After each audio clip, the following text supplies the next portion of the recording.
dices, no puedo asumir el precio del certificado porque no lo sé, entonces siempre teníamos que especificar que el precio del certificado no está el precio del registro no está incluido en el certificado, que se cobraría aparte, porque si no, en algunos casos, como en Madrid, nos hubiéramos pillado mucho los dedos. Vale, aquí otro par de preguntas que voy a contestar y luego ya pasamos al turno de dudas, preguntas que me hago yo a mí mismo. ¿Cómo certificar viviendas o locales de un edificio? Esta es una pregunta de las más básicas, de las primeras que salen, y entonces, bueno, el decreto permite las dos alternativas.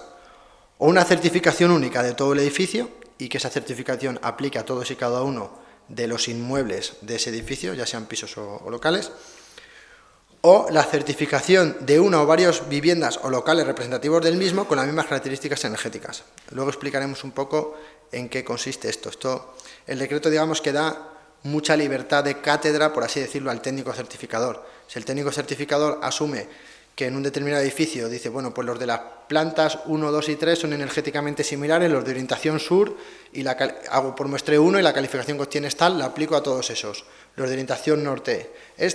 Los áticos, que son distintos esto, y los locales de la planta baja, digamos que permite que el técnico sea el que decida cómo son, la definición de que tenga las mismas características energéticas, la permite que la haga el técnico. El técnico puede decir, para mí tiene las mismas características energéticas y esta es la calificación que aplico a cada una de las tipologías de pisos o locales que existen en este edificio.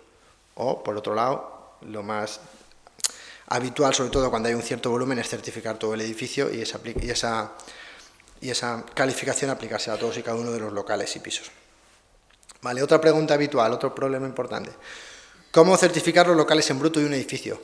Cuando tenemos un edificio donde hay los locales que están en bruto, que están simplemente con la pared, sin agua caliente sanitaria, sin climatización ni nada, ¿vale? Pues aquí el decreto dice que los locales que no estén definidos en proyecto no se podrán certificar junto con el edificio, sino que deberán ser certificados justo antes de la apertura del local y una vez acondicionado el mismo. Digamos que en este caso esos locales no pueden acogerse a la calificación que hagamos del edificio, sino que cuando lo vayamos a alquilar, una vez acondicionado, es cuando se obtendrá la calificación energética de esos locales. En la práctica va a ser más complicado de como suena en la teoría, porque en la práctica yo hago el contrato de arrendamiento, yo luego hago el acondicionamiento que a mí me interesa para el negocio que yo voy a montar, y ¿para qué voy a sacar entonces un certificado? Si el alquiler ya lo tengo, ya lo he pagado, ya tengo acordado unas condiciones económicas de alquiler, en ese momento ya no me vale, pero es lo que dice el decreto. O sea, es en ese momento en el que hay que tener el certificado. Vale. Otro tema importante, es la típica pregunta, ¿y si no lo hago qué? Es lo primero que te decían, lo primero que nos dijeron las inmobiliarias grandes es, bueno, ¿y si no lo hago qué pasa? Entonces, que es la primera pregunta que se le ocurre a todo el mundo, ¿no?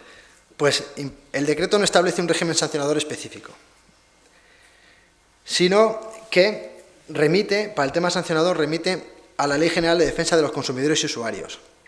Esto, cuando hemos hablado con propietarios y promotores, les da más miedo que si hubieran hecho un régimen sancionador específico. La Ley de Defensa de los Consumidores y Usuarios es bastante dura en cuanto a sanciones y bastante dura en cuanto a su aplicación. Al final lo deja mucha interpretación de un juez o de un árbitro el que decida si es una sanción leve, muy leve, grave, y hasta qué punto, ahora comentaremos otro tema de ese, porque también es importante, y hasta qué punto el que una documentación no esté incluida en el contrato puede hacer incluso que el contrato sea no válido. Que eso es otro tema que da mucho miedo a los promotores y propietarios, ¿no? El que en un momento dado tú vendas un piso, como decía antes, el notario te va a avisar de que falta un documento, pero tú digas, bueno, no me importa, yo firmo, a mí la letra me da igual, yo ese piso quiero, esté sin pagar durante 24 meses y a los 24 meses diga, no, es que el contrato que yo firmé solicito que se declare nulo porque le faltaba un documento que tenía que ir por ley incluido en la documentación. Es otro tema que también puede dar lugar a, como remite a la Ley General de Defensa de los Consumidores y Usuarios, eso lo digo, son cosas que nosotros el otro día en Sevilla, en una charla que estuvimos dando a promotores y constructores, les daba mucho miedo el que remitiera esta ley, porque esta ley protege mucho al consumidor y usuario final. Vale. Y bueno, y por eso también en muchos foros se está comentando que se aplicarán multas de 3.000 euros y tal, porque son determinadas sanciones. La Ley General de Consumo de Usuarios establece distintos niveles de falta, leve, grave, muy grave, tal, y multas pues de 3.000 hasta 600.000 euros.